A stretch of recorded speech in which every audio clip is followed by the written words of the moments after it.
उच्चैरस्यति मन्दताम् अरसतां जाग्रत्कलङ्कैरव ध्वंसं हस्तयते च यासु मनसाम् उल्लासिनी मानसी दुष्टोद्यन्मदनाशनार्चिरमला लोकत्रयी दर्शिका सा नेत्रत्रतैव खण्डपरशो वाग्देवता दिव्यतो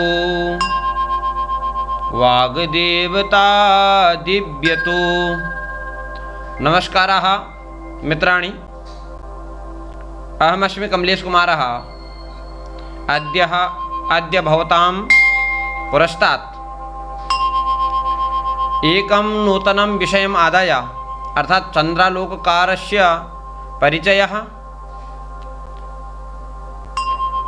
परिचयम् आदाय भवतां पुरस्तात् वर्ते। तत्र चन्द्रालोककर्तुः परिचयः, चन्द्रालोकस्य परिचयश्च। आज चन्द्रालोककार के विषय में चर्चा कर रही हैं। सबसे पहले जयदेव का संक्षिप्त परिचय। चन्द्रालोककार श्री जयदेव का जन्म कब हुआ, कहाँ हुआ, इस विषय में विद्वानों में मतभेद है। कोई 20 वर्ष का जन्म स्थान मिथिला मानता है, तो कोई विदर्भ प्रदेश को उनका जन्मस्थली स्वीकार करता है। इसमें विद्वानों का मत है कि जो मिथिला को मानते हैं वो कहते हैं कि प्रसन्न राघव नाम का जो नाटक है उसको आधार करके मिथिला का उनका जन्म स्थान मानते हैं। जो विदर्भ प्रदेश का उनका जन्म स्थान स्वीकार करते हैं उसमें वो कौंडिन्य गोत्रीय का आधार मानते हैं और आचार्य जयदेव अपने को कौंडिन्य गोत्रीय मानते हैं। आचार्य जयदेव यज्ञ विद्या में आचार्य जयदेव के पिता महादेव यज्ञ विद्या में निपुण और परम यज्ञिक थे और उनकी माता सुमित्रा जो पति की सेवा शुश्रूषा में निरंतर दत्तचित्त रहती थी। अर्थात जयदेव के माता पिता का नाम है महादेव और माता का नाम है सुमित्रा। प्रत्येक मयूख के अंत में आचार्य जयदेव ने अपना परिचय संक्षिप्त रूप से दिया है और कहा है, महादेवः सत्र प्रमुख मख विद्येक चतुरः सुमित्रा तद्भक्ति प्रणिहिति मतिर्यस्य पितरौ अनेनासावाद्यः सुकविजयदेवेन रचिते चिरं चन्द्रालोके सुखयतु मयूखः सुमनसः। अर्थात महादेव उनके पिता हैं जो सत्र आदि विद्याओं में क्या है, प्रवीण हैं। सत्र अर्थात यज्ञ आदि विद्याओं में जो प्रवीण हैं और उनकी माता जो सुमित्रा है वह महादेव अर्थात पिता की भक्ति से शुश्रूषा करने वाली ऐसी माता हैं। और अनेन अशो आद्यः, और इन दोनों की जो संतति जयदेव हैं उनके द्वारा जो चंद्रालोक रचित चंद्रालोक है वह लंबे काल तक अर्थात चिरम सुखयतु सुमनुषः सुखयतु अर्थात लंबे समय तक विद्वानों के मन को उल्लासित करता रहे। जयदेव का समय क्या है इस विषय में भी कोई प्रमाण प्राप्त नहीं होता है, फिर भी अंतः और बाह्य साक्ष्यों के आधार पर जयदेव का समय निश्चित किया जाता है। सबसे पहले जो आधार है वो आचार्य मम्मट ने अपने काव्य लक्षण में अनलंकृति शब्द का प्रयोग किया है और कहा है कि तददोषो शब्दार्थो सगुणा वनलंकृति पुनः क्वापि, अर्थात यदि कहीं पर स्पष्ट अलंकार न भी हो तो वह शब्द और अर्थ जो काव्य कहलाता है। तो इसकी प्रतिक्रिया में आचार्य जयदेव ने कहा है कि अंगीकरोत यह काव्यम शब्दार्था वनलंकृति असो न मन्यते कस्मात् अनुष्ण मनलम कृति, अर्थात इससे पता चलता है कि जयदेव का जो समय है वो आचार्य मम्मट के बाद होगा और उनका जो समय स्वीकार करते हैं वो 12वीं शताब्दी के बाद ही स्वीकार करते हैं और जो 14वीं शताब्दी में आचार्य विश्वनाथ हुए हैं उससे पूर्व उनका समय निश्चित किया जाता है। जयदेव की रचनाएं, जयदेव की 3 रचनाएं प्राप्त होती हैं, जिसमें सबसे पहले चंद्रालोक जो काव्य शास्त्रीय ग्रंथ है अर्थात लक्षण ग्रंथ है। दूसरा है प्रसन्न राघव नाटक, यह एक नाटक ग्रंथ है। और तीसरा है पक्षधर जो न्याय शास्त्रीय ग्रंथ है। इसके बाद आते हैं चंद्रालोक का संक्षिप्त परिचय। चंद्रालोक में 10 मयूख हैं। प्रथम मयूख में मंगलाचरण, जिस मंगलाचरण में वाग्देवता अर्थात माँ भगवती सरस्वती की वंदना की है और वह भी क्या वाग्देवता दिव्यतो अर्थात उनको प्रणाम करते हैं। अर्थात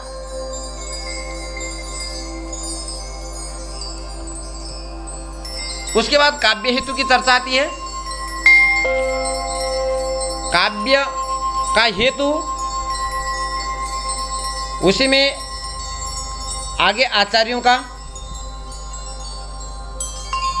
काव्य कारण, जिसमें कहा है कि प्रतिभैव श्रुताभ्यास सहिता कवितां प्रति हेतुर्मृदम्ब संबुद्धा बीजमाला लतामेवा।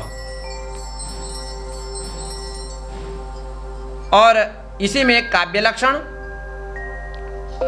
निर्दोषा लक्षणवती सरितिर गुणभूषणा शालांकार रसानेका वृत्तिर्वाग नाम काव्य भाग। इसी में शब्द के भेद, शब्द 3 प्रकार के होते हैं। उसी में आगे पद का लक्षण और पद, वाक्य, खंड वाक्य, महावाक्य की इस प्रकार से लक्षण और ग्रंथकार का परिचय प्राप्त होता है। द्वितीय मयुग में दोष का लक्षण सर्वप्रथम प्राप्त होता है और उन दोषों के 5 भाग जो है आचार्य जयदेव के द्वारा किए गए हैं। पहला है पद दोष, दूसरा है पदांश दोष, तीसरा है वाक्य दोष, चौथा है वाक्यांश दोष और 5वां है महावाक्य दोष अर्थात अर्थ दोष। और इसी द्वितीय मयुग के अंतर्गत दोषांकुश का विवेचन प्राप्त होता है।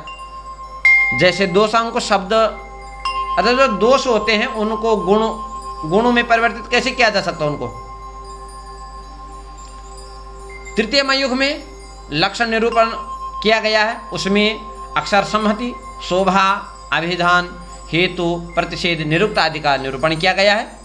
चतुर्थ मयुग में गुण का स्वरूप श्लेष, प्रसाद, समता, समाधि, माधुर्य, ओज, सौकुमार्य, उदारता 8 प्रकार के गुणों का निरूपण किया गया है। पंचम मयुग में शब्दालंकार, अर्थालंकार, उभयालंकार की चर्चा की गई है। षष्ठ मयुग में आचार्य ने रस के स्वरूप का वर्णन किया है। 9 रसों की चर्चा की गई है। रीति के निरूपण मधुरा, प्रौढ़ा, परुषा, ललिता, भद्रा का विवेचन किया गया है। सप्तम मयुग में आचार्य जयदेव ने वृत्ति भेद के अंतर्गत व्यंजना का निरूपण और उसी व्यंजना निरूपण के अंतर्गत ध्वनि के भेदों की चर्चा की गई है। अष्टम मयुग में गुणीभूत व्यंग्य और उस गुणीभूत व्यंग्य के अंतर्गत काव्य के 2 भेद स्वीकार किए हैं, ध्वनि काव्य और गुणीभूत काव्य। नवम मयुग में लक्षणा शब्द शक्ति का विचार किया गया है और उसमें भी उन्होंने जो है प्रयोजन अन्य आचार्यों की सम्मति को स्वीकार किया है। दसम महायुग में अभिधा शब्द शक्ति का विवेचन प्राप्त होता है। इसके अंतर्गत जैसे यदि प्रश्नों को पूछा जाए कि जयदेव के माता पिता का नाम, तो सामान्य से महादेव और सुमित्रा। कितने मयूख हैं? 10 मयूख हैं। काव्य लक्षण निर्दोषा लक्षणवती सरित्र गुणभूषणा शालांकार रसायनिका वृत्तिर्वाक नाम काव्य भाग। काव्य कारण तो प्रतिभय व श्रुताभ्यासा सहिता कवितां प्रति हेतुर्मृदम्ब संबुद्धा बीजमाला लतामिवा।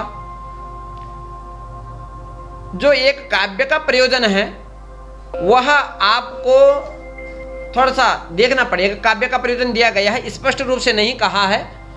एक तो सबसे पहले जब मंगलाचरण उन्होंने किया तो सबसे पहले देख लीजिए कि उन्होंने कहा कि उच्चये रश्यति मंदताम अरसताम जागृत कलंकैर्वा ध्वंसम हस्तयते च या सुमनसाम उल्लासनी मानसे। देखिए, सुमनसाम उल्लासनी मानसे अर्थात जो एक काव्य है वो किसके लिए? सुमनसाम, जो सहृदय हैं उनके मन की, सहृदयों के हृदय, जो सहृदयी हैं उनके लिए यह काव्य है। दूसरा, जब आचार्य जयदेव कवि परिचय कर रहे हैं, अपना परिचय देख रहे हैं प्रत्येक मयूख के अंतर में, तो वहां भी कह रहे हैं कि चिरम चंद्रालोके सुखयतु मयूखः सुमनसः।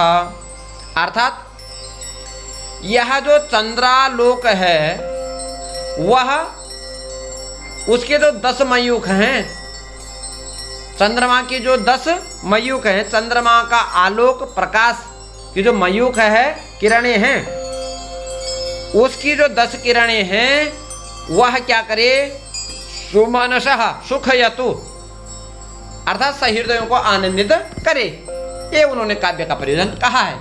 इसके अतिरिक्त गुणों का विवेचन किया है। गुणों में भी आचार्यों में मतभेद है। कोई जो है 3 गुण मानता है, कोई 8 गुण मानता है। आचार्य जयदेव ने 8 गुणों को प्रधानता दी है। और ये जो है रीतिवादी या रसवादी आचार्य हैं, इन्होंने कोई ध्वनिवादी आचार्य नहीं है, ये रसवादी आचार्य इस विषय में गुण निरूपण में। क्योंकि जो ध्वनिवादी आचार्य हैं उन्होंने 3 गुणों को स्वीकार किया है, माधुर्य, प्रसाद और ओज। परंतु जो और अलंकारवादी आचार्य हैं उन्होंने क्या तो 8 गुणों को, जो 10 गुणों को, 20 गुणों को, 24 गुणों को स्वीकार किया है। अस्तु, धन्यवाद।